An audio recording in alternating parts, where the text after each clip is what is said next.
नमस्कार और फिर से स्वागत है आपका इन्वायरो क्लासेस में। तो आज का हमारा टॉपिक है अबाउट क्योटो प्रोटोकॉल।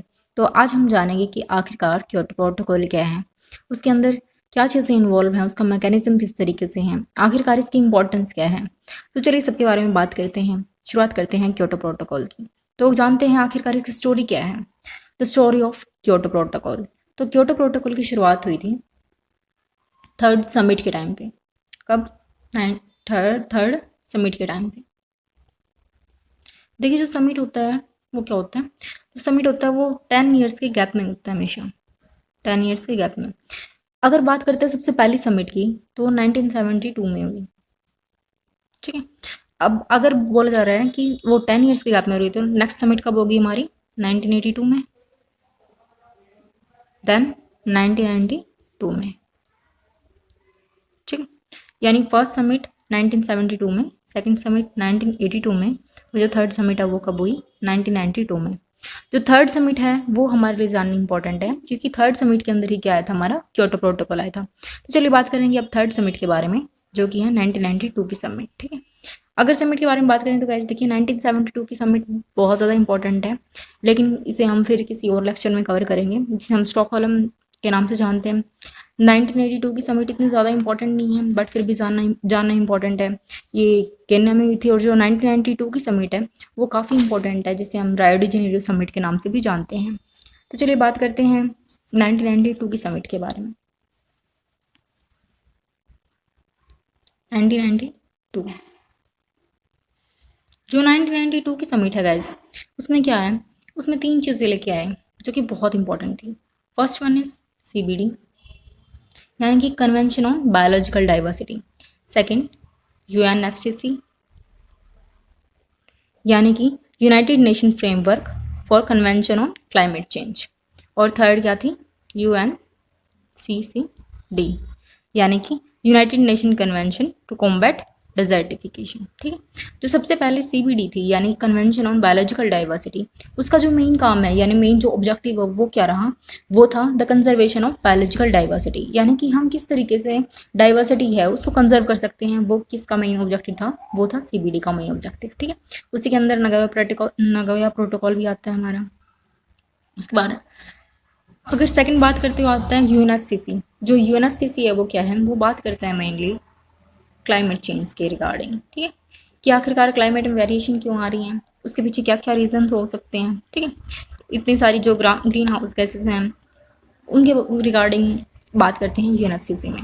देन बात करते हैं UNCCD, यानी कि united nation convention to combat desertification. अगर UNCCD की बात की जाए तो उसमें क्या होता है? वो मेनली लैंड डिग्रेडेशन पे काम करता है, कि आखिरकार जो लैंड है वो डिग्रेड कर रही है, डेजर्टिफिकेशन से रिलेटेड उस पर काम कर रहे हैं, तो वहाँ आ जाएगा UNCCD। जो UNFCC है वो क्लाइमेट चेंज से रिलेटेड है, और जो UNCCD है उसी के बारे में हम आगे डिस्कस करने वाले हैं। देखिए UNFCC के बारे में बात करते हैं।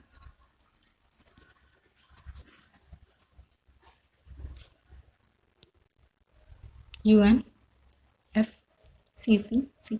जो UNFCC है वो काफ़ी ज़्यादा इंपॉर्टेंट है, क्योंकि इसके अकॉर्डिंग क्या था कि ये इनका मेन ऑब्जेक्टिव क्या होता है? इससे पहले तो मेन ऑब्जेक्टिव की बात करते हैं। जो मेन ऑब्जेक्टिव है UNFCC का वो क्या है? वो है क्लाइमेट के अंदर वेरिएशन आ रही है उनको मिटिगेट करना, कि ताकि क्लाइमेट वेरिएशंस हैं वो ना आए, क्योंकि उसका सिर्फ कोई लोकल इम्पैक्ट नहीं होता, उसका ऑल ओवर ग्लोबल इम्पैक्ट होता है।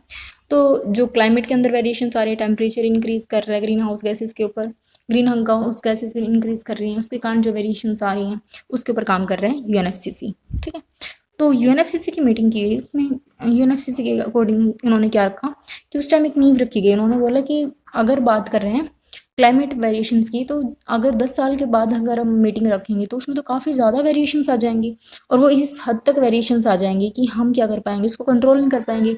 तो उससे डील करने के लिए उन्होंने क्या किया? उन्होंने बोला कि हम हर साल क्या करेंगे कि एक कॉन्फ्रेंस रखेंगे जिसमें डिफरेंट जो कंट्रीज होंगी वो उसमें पार्टिसिपेट करेंगी। तो उसको क्या बोला गया? COP, यानी कि कॉन्फ्रेंस ऑफ पार्टीज। ठीक है, जो सबसे पहले कॉन्फ्रेंस ऑफ पार्टीज थी वो कब की गई? वो की गई 1995 में। ठीक है, यानी जो सबसे पहले COP थी वो 1995 में की गई। 1995 की COP के बाद 1996 में, यानी कि हर साल क्या किया गया? कॉन्फ्रेंस ऑफ पार्टीज करी जा रही हैं। देन उसके बाद 1997 में, जो सबसे पहले COP थी वो 1995 में कहाँ पे की गई, बर्लिन में। जो 1996 की COP थी वो जेनेवा में, और जो 1997 की COP है वो कहाँ गई, क्योटो प्रोटोकॉल। वो उसमें क्या लेके आए हम, क्योटो प्रोटोकॉल को लेके आए, ठीक है, जो कि कहाँ पे की गई थी, क्योटो इन जापान। क्योटो क्या है, एक बहुत अच्छा शहर है जापान का, वहीं पे क्या है, वहीं से जो नाम है वो आया क्योटो प्रोटोकॉल।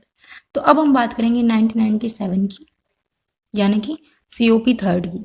ये थर्ड होगी ना, first COP, second COP and third COP। तो अब हम बात करेंगे थर्ड COP के बारे में। इसको रब कर देती हूँ। देखिए जो थर्ड COP है वो काफ़ी ज़्यादा इंपॉर्टेंट है। अब डायरेक्ट हम उसके बारे में बात करेंगे, थर्ड COP। ठीक, जो थर्ड COP थी यानी कि कॉन्फ्रेंस ऑफ पार्टीज, ठीक है, कॉन्फ्रेंस ऑफ पार्टी थर्ड थी, वो कहाँ पे की गई, क्योटो पे, क्योटो में, ठीक है, क्योटो में की गई। और उसका मेन ऑब्जेक्टिव क्या था, देखिए उस टाइम क्या था कि काफ़ी सारी जो ग्रीन हाउस गैसेस थी उसकी जो कंसंट्रेशन थी वो काफ़ी ज़्यादा इंक्रीज़ कर रही थी। जो ग्रीन हाउस गैसेस है उनका अमाउंट बहुत ज़्यादा इंक्रीज़ कर रहा था। तो इसको रिड्यूस करने के लिए क्या लाया गया, तो उस टाइम ये देखा गया कि उसको रिड्यूस करने की बहुत ज़्यादा ज़रूरत है।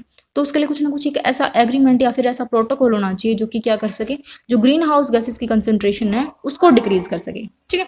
तो ग्रीन हाउस गैसेस की कंसंट्रेशन को डिक्रीज करने के लिए GHG, ठीक है, ग्रीन हाउस गैसेस की कंसंट्रेशन को डिक्रीज करने के लिए लेके आए क्योटो प्रोटोकॉल को, ठीक है। और इसका नाम कहाँ से पड़ा, इसका नाम ऑब्वियसली कि भाई जापान में की गई, क्योटो में की गई, तो उसी के नाम पे इसका नाम रखा गया क्योटो प्रोटोकॉल, ठीक है। तो अब हम बात करेंगे इसके स्टोरीज के बारे में। अभी आपका सारा का सारा बेस क्लियर हो गया कि किस तरीके से इसका मतलब ओरिजिन मेनली किस तरीके से हुआ, उसकी इंपॉर्टेंस क्या है। अब देखिए आगे जितने भी पॉइंट्स आपको बहुत अच्छे से क्लियर हो जाएंगे गाइस, क्योंकि बेस क्लियर करना बहुत ज़्यादा ज़रूरी है। तो चलिए बात करते हैं स्टोरी के बारे में। The global treaty endorsed by UNFCCC, यानी कि जो क्योटो प्रोटोकॉल है वो क्या है, ग्लोबल ट्रीटी है जो किसके थ्रू लेके आए गए हैं, वो UNFCCC के थ्रू, ठीक है। देन बात करें तो जो सबसे पहले अडॉप्ट की गई क्योटो प्रोटोकॉल वो 10 दिसंबर 1997 में ड्यूरिंग द COP3, यानी during the third conference of parties, clear. Then बात करें तो इसका फोर्स में कब लेके आए, वो आई थी 2005 में। अब देखिए फोर्स में आने में इतना ज़्यादा टाइम क्यों लग गया, फोर्स में आने में इतना ज़्यादा टाइम इसीलिए लग गया क्योंकि उस टाइम के जो सबसे ऑलमोस्ट बहुत ज़्यादा जो लार्जेस्ट एमिटर कह सकते हैं वो था US, ठीक है, वो US था। और उसने क्या किया, उसने मना कर दिया कि क्योंकि वो बिलीव ही नहीं करते, सीरियसली वो बिलीव ही नहीं करते कि ऐसे क्लाइमेटिक वेरिएशंस के बारे में, कि क्लाइमेट वेरिएशंस आ रही हैं, मतलब एक तरह से वो हवा मानते हैं कि ये चीज़ हवा है, ऐसा कुछ नहीं है, कहाँ पे टेम्परेचर इंक्रीज कर रहा है, ग्लोबल वार्मिंग जैसा कुछ होता ही नहीं है। तो इसी तरीके से उसको आने में काफ़ी ज़्यादा लेट हो गया, बट फाइनली जो क्योटो प्रोटोकॉल था वो फोर्स में आ गया 2005 के टाइम पे, क्लियर। देन बात करें तो ये सबसे पहला लीगली बाइंडिंग एग्रीमेंट था।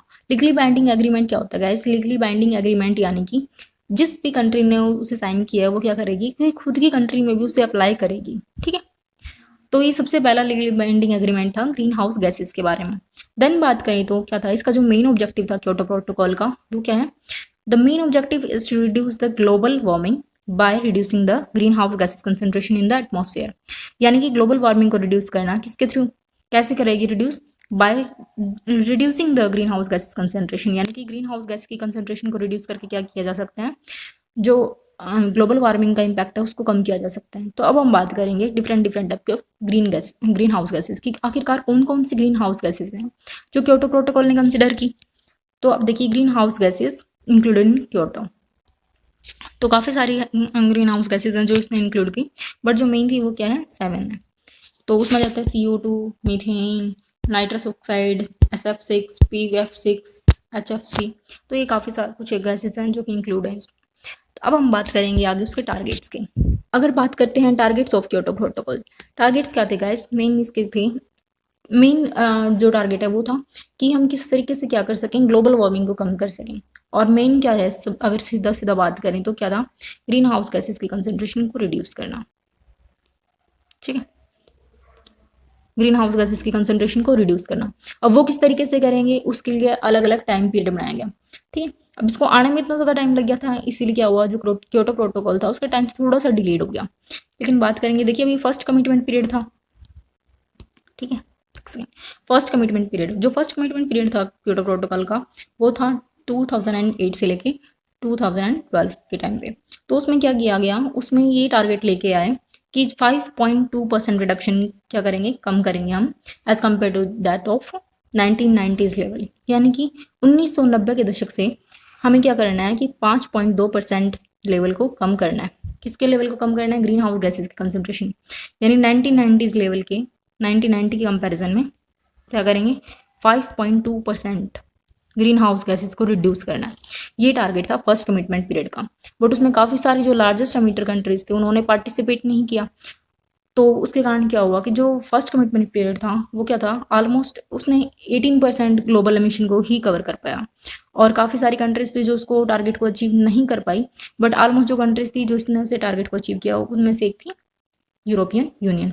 तो उसने क्या किया था, उसने फर्स्ट कमिटमेंट पीरियड को अचीव कर लिया था। अगर इसके टारगेट की बात की जाए तो ऑलमोस्ट इसका टारगेट था 8%, ठीक है। देन 2008 से लेकर 2012 का पीरियड तो चला गया। देन बात की गई कि अब आगे आने वाले टाइम में क्या करना है, तो इसी को एक्सटेंड कर दिया और फिर क्या बोलें कि अब जो है वो आ जाएगा second commitment period. Second commitment period में क्या बोला कि सेकंड कमिटमेंट पीरियड यानी कि 2012 से लेके अब किसकी बात की जाएगी, 2020 की बात की जाएगी, ठीक। तो उसमें भी टारगेट सेट किया गया। उसमें भी टारगेट क्या सेट किया कि अब हमें क्या करना है, जो ग्रीन हाउस गैसेस की कंसंट्रेशन है उसको 18% रिड्यूस करना है। कितना रिड्यूस करना है, उसको 18% रिड्यूस करना है as compare to that of 1990s level, ठीक। ये था सेकंड कमिटमेंट पीरियड के बारे में। अब हम बात करेंगे आगे। तो देखिए ये डायग्राम भी मैंने इसमें ऐड किया। इस डायग्राम में आप देख सकते हैं कि उस टाइम क्या था कि बहुत ज़्यादा एमिशन कर रहा था यूएस, उस टाइम बहुत ज़्यादा एमिशन कर रहा था। और क्योटो प्रोटोकॉल मेनली क्या था कि ग्लोबल वार्मिंग से डील करने के लिए है। साथ ही साथ क्या आया था, इसका मेन जो ऑब्जेक्टिव है वो क्या है, ग्रीन हाउस गैसेस को रिड्यूस करेगा। अब ग्रीन हाउस गैसेस का जो सबसे लार्जेस्ट एमिटर है यूएस, जब वो ही नहीं मान रहे तो मतलब क्योटो प्रोटोकॉल किस तरीके से एप्लीकेबल होगा, तो वो इस डायग्राम के थ्रू दिखाया गया। देन आगे बात करते हैं, देखिए प्रोसीजर फॉर अचीविंग टारगेट्स। अब टारगेट्स हमने सेट कर लिए हैं कि हमें क्या करना है कि फर्स्ट कमिटमेंट पीरियड में 5.2% कलेक्टिवली रिड्यूस करना है, सेकंड कमिटमेंट पीरियड में 18% तक का रिडक्शन करना है। बट वो किस तरीके से करेंगे उसके लिए एक प्लानिंग तो होनी चाहिए ना। तो उन्होंने क्या किया था, उसके लिए एक प्लानिंग की गई। उसके लिए प्लानिंग क्या की गई कि क्योटो प्रोटोकॉल ने क्या किया, is based on the principle and provision of the convention and follow its annex based structure. अब एनेक्स बेस्ड स्ट्रक्चर क्या था, उन्होंने क्या किया कि कंट्रीज को डिवाइड कर दिया कि उनके एमिशन के according. For example this is the country A and another country B. जो ए है वो क्या है, बहुत ज़्यादा एमिशन कर रही है, ठीक है, तो उसको एनेक्स 1 में रख दिया। बी है, उसने क्या किया, बहुत कम एमिशन किए हैं वो, यानी कि डेवलपिंग फेज में है। जो ए है वो डेवलप्ड फेज में, यानी कि उसको क्या रख दिया, एनेक्स 1 में रख दिया। और इसको क्या रख दिया, नॉन डेवलपिंग कंट्रीज या फिर नॉन एनेक्स कंट्रीज में रख दिया, ठीक है। तो इस तरीके से क्या किया उन्होंने, डिवीजन किया। जो ए वाले थे उनके लिए क्या कर दिया उन्होंने, उसके लिए बोला गया कि आपको एक फिक्स टारगेट दिया जाएगा, आपको वो अचीव करना है। और अगर जो बी वाले थे वो, उन्होंने तो एमिशन इतना किया ही नहीं है, तो उनको क्या बोल रहे हैं कि उनके लिए क्या है, वॉलंटरी टारगेट है। यानी कि मतलब आपका जितना आप कर सके रिड्यूस उतना आप करने की ट्राई कीजिए, बट आपके ऊपर कोई भी मतलब लीगली बाइंडिंग नहीं होगा। लेकिन जो ए वाले थे उनके लिए क्या था, वो चीज़ लीगली बाइंडिंग थी, ठीक है। तो कहीं ना कहीं क्योटो प्रोटोकॉल लीगली बाइंडिंग भी था और नॉन लीगली बाइंडिंग भी था। अब हम आगे बात करें, देखिए ये टर्म बहुत ज़्यादा इंपॉर्टेंट है। अगर यूपीएससी के पर्पज से देखा जाए तो भी काफ़ी ज़्यादा इंपॉर्टेंट है, एग्जाम में आप बहुत अच्छे से मेंशन भी कर सकते हैं। It only binds the developed countries and place a heavier burden on them. क्योंकि क्योटो प्रोटोकॉल का कहीं ना कहीं ये मानना था कि जो मेन एमिशन हो रहा है वो किसके कारण हो रहा है, डेवलप्ड कंट्रीज के कारण। क्योंकि उन्होंने तो मेनली डेवलप इंडस्ट्रीज वगैरह लगा के खुद को डेवलप्ड कर लिया, उन्होंने अपने जितना वो कर सकते थे उन्होंने काफ़ी ज़्यादा एमिशन किया है। तो एट प्रेजेंट अगर नीड है तो किसके लिए, एट प्रेजेंट अगर सबसे ज़्यादा हमें फोकस करना चाहिए तो वो डेवलप्ड कंट्रीज़ पे करना चाहिए, ताकि वो अपना जो टारगेट है ग्रीन हाउस गैसेस का उसको रिड्यूस कर सके, ठीक है, ताकि ग्रीन हाउस गैसेस के एमिशन को रिड्यूस किया जा सके। तो उसके लिए सबसे पहले उन्होंने फोकस किया डेवलप्ड कंट्रीज़ पे। तो वही इसमें बताया गया कि it only binds the developed countries ने सिर्फ डेवलप्ड कंट्री के ऊपर क्या किया, बाइंडिंग किया and place a heavier burden, उनके ऊपर ही बर्डन डाला under the principle of common but differentiated responsibility. यानी कि सबकी रिस्पॉन्सिबिलिटी है वैसे तो कि भाई रिड्यूस करना है हमें, ग्रीन हाउस गैसेस को, बट फिर भी डिफरेंशिएटेड रिस्पॉन्सिबिलिटी है, यानी डिफरेंट डिफरेंट रिस्पॉन्सिबिलिटी है, ठीक है। तो ये थी मेनली उसके टारगेट प्रोसीजर की, किस तरीके से हम उसे अचीव करेंगे। अब हम बात करते हैं डिफरेंट डिफरेंट पार्टीज की। अब एनेक्स की बात कर ली तो एनेक्स में क्या क्या है, सबसे पहले आता है एनेक्स 1। जो एनेक्स 1 है उसमें डेवलप्ड कंट्रीज आ जाएंगी, जो पहले ही बहुत ज़्यादा डेवलप्ड हो चुकी हैं, उन्होंने अपना फुल एमिशन कर चुके हैं पहले ही, तो वो क्या हो जाएंगी एनेक्स 1 कंट्रीज। अब एनेक्स टू कंट्रीज कौन सी कंट्रीज हो जाएंगी, वो कंट्रीज हो जाएंगी जो कि क्या करेंगी, फाइनेंशियली हेल्प करेंगी, ताकि दूसरी जो कंट्री है वो भी इन्वायरमेंट के रिगार्डिंग क्या कर सके, खुद को उसके इम्पैक्ट से खुद को बचा सके, ठीक। Fourth, climate change mitigation and adaptation. Then बात करेंगे एनेक्स बी की। एनेक्स बी के अंदर कौन सी कंट्रीज हैं, एनेक्स बी के अंदर वही कंट्रीज हैं, वही कमिटमेंट पीरियड की जिस तरीके से बात की उसी तरीके से क्या है एनेक्स बी बढ़ा जाएगा, कि इसके अंदर एनेक्स 1 कंट्रीज यानी कि जो डेवलप्ड कंट्रीज हैं वो इंक्लूडेड हैं, और उनके डिफरेंट डिफरेंट राउंड्स हैं, first round and second round. Non annex की बात करें तो नॉन एनेक्स में क्या आ जाएगा, parties to the UNFCC, low income developing countries, ठीक है। डेवलपिंग कंट्रीज हैं बट उनकी लो इनकम है, तो उनके पास इतना पैसा नहीं है कि वो क्या कर सकें कि ग्रीन हाउस गैसेस को रिड्यूस कर सकें, यानी कि क्लाइमेट वेरिएशंस पे इतना ज़्यादा पैसा लगा सकें। तो उसकी क्या करनी है, वहाँ पे जो डेवलप्ड कंट्रीज़ हैं वो फाइनेंशियली उसे सपोर्ट कर सकती हैं। उसके अलावा क्या था, उनके ऊपर कोई लीगली बाइंडिंग टारगेट नहीं होंगे। क्या फॉर एग्जाम्पल जैसे कि मैंने आपको बताया ना कि यूएस है, फॉर एग्जाम्पल यूएस की बात करें तो उसका टारगेट 7% था, यूरोपियन यूनियन की अगर बात करते हैं उसका टारगेट 8% था, ठीक है। तो डिफरेंट डिफरेंट कंट्रीज़ को, ऐसे डेवलप्ड कंट्रीज़ को टारगेट सेट किए गए थे। बट अगर हम बात करें तो नॉन एनेक्स कंट्री, उनके ऊपर क्या था कि कोई भी ऐसा बाइंडिंग टारगेट नहीं था। Then least developed countries, least developed countries कौन सी थी, लिस्ट डेवलप्ड कंट्रीज़ के लिए भी क्या था कि कोई भी आपको बाइंडिंग टारगेट नहीं है कि आपको अचीव करना है, कि कोई बाइंडिंग टारगेट नहीं है, जितना आप कर सकें उतना कीजिए, यानी कि एक तरह से वॉलेंट्री टारगेट्स थे वहाँ पे, ठीक। तो parties of the Kyoto protocol के बाद हम बात करेंगे अभी मैकेनिज्म ऑफ क्योटो प्रोटोकॉल। अगर हम बात करते हैं मैकेनिज्म ऑफ क्योटो प्रोटोकॉल की, तो मैकेनिज्म में क्या आता है गाइस, मैकेनिज्म में देखिए कि वैसे तो हर एक कंट्रीज को क्या करना चाहिए कि अपना जो नेशन टारगेट है वो अचीव करना है, ठीक है। कि फॉर एग्जांपल एक कंट्री को, फॉर एग्जांपल ये कंट्री है उसको सिर्फ 100 यूनिट्स टारगेट 100 यूनिट का है, ठीक है, कि आप क्या कर सकते हैं कि 100 यूनिट से ज़्यादा प्रोड्यूस नहीं कर सकते, तो उसका टारगेट क्या हो गया 100 का हो गया। बी कंट्री है, ठीक, तो उसका क्या हो गया 200 का हो गया, ठीक है। तो उसका क्या है कि आप 200 से ज़्यादा प्रोड्यूस नहीं कर सकते। बट फॉर एग्जांपल कि ए है, उसने बहुत कोशिश की, तो उसका एमिशन क्या हो गया 80 हो गया, तो उसने 20 यूनिट्स क्या कर लिया, बचा लिया। बट बी कंट्री ने ऐसा कुछ नहीं किया, तो उसका एमिशन क्या हो गया 200 था, बट फिर भी उसका एमिशन क्या हो गया 220 हो गया। तो अब यहाँ पे क्या कर सकते हैं, ये क्या कर सकते हैं, यहाँ पे जो एमिशन है वो बाय कर सकते हैं, ठीक है। उसी को हम आगे एमिशन ट्रेडिंग के नाम से भी जानते हैं, तो उसके बारे में भी हम बात करेंगे, ठीक है। तो यहाँ पे क्या कर सकती है, जो ये ए कंट्री है वो क्या कर सकती है, जो सबसे पहले बी कंट्री है उसको ज़रूरत है ना कि उसके पास एक्स्ट्रा एमिशन हो गया, ठीक है। तो वो क्या करेगी, वो बोलेगी कि मैं आपको कुछ पैसा दे दूँ, तो आप मेरे को क्या दो, वे कुछ ना कुछ मेरे को सर्टिफिकेट दे दो कि मैंने क्या किया है, जितना भी पैसा दिया है उसके कारण इतना % आपके वहाँ पे क्या हो गया, रिड्यूस हो गया। तो एक तरह से वहाँ पे क्या हुआ कि टारगेट सेट, मतलब एक तरह से ट्रेडिंग होने लगी, ठीक है, कार्बन की। तो वहाँ पे उसी को बोलते हैं हम कार्बन ट्रेडिंग। नेक्स्ट हम बात करेंगे अभी कि किस तरीके से किया, एक सेकेंड, स्लाइड कहाँ गई। तो अब हम बात करेंगे उसके क्लियर मैकेनिज्म के बारे में। देखिए वही चीज़ें बहुत अच्छे से डिटेल में करेंगे। तो अब बात करेंगे कि आखिरकार ये काम किस तरीके से करता है। मैकेनिज्म बहुत ज़्यादा इंपॉर्टेंट है गाइस, एग्जाम के प्रोस्पेक्टिव से भी और क्योटो प्रोटोकॉल में तो है ही है। तो अब देखिए कि under the protocol the countries must meet their targets primarily through nation measure, कि उन्हें अपने टारगेट्स वैसे तो अचीव करने ही करने चाहिए, बट बाई चांस अगर वो अचीव नहीं कर पा रहे हैं then however the protocol also offer them additional means to meet their target by the way of 3 market based mechanism। यानी कि अगर वो फिर भी अचीव नहीं कर पा रहे हैं तो उसके लिए क्या है कि क्योटो प्रोटोकॉल के अंडर उन्हें 3 मैकेनिज्म दिए गए हैं कि आप उनके थ्रू क्या है अपना टारगेट जो है वो अचीव कर सकते हैं। तो वो क्या थे, सबसे पहले था international emission trading, then clean development mechanism, then joint implementation. तो अब ये तीनों के तीनों क्या है इसके बारे में बात करते हैं, यानी कि मैकेनिज्म को हम बहुत अच्छे से डिटेल में करेंगे।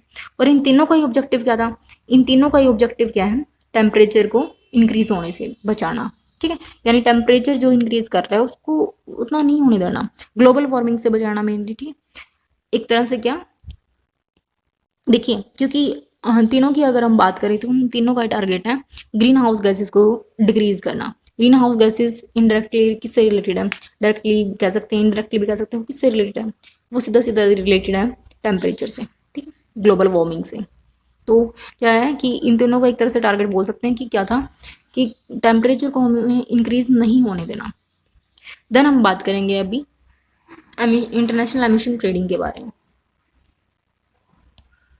International emission trading, international emission trading की बात की जाए तो गाइस देखिए, इंटरनेशनल एमिशन ट्रेडिंग में क्या बोलते हैं, एक डेवलप्ड कंट्रीज है, ठीक है, वो दूसरी डेवलप्ड कंट्री के पास क्या बोलती है कि मैं आपको कुछ पैसे दे रही हूँ और आप क्या करो, मेरे से कुछ मैं आपको पैसे दे रही हूँ, आप मुझे एक मतलब सर्टिफिकेट प्रोवाइड कर दो कि क्या है कि मतलब एक तरह से एमिशन खरीदना, ठीक है।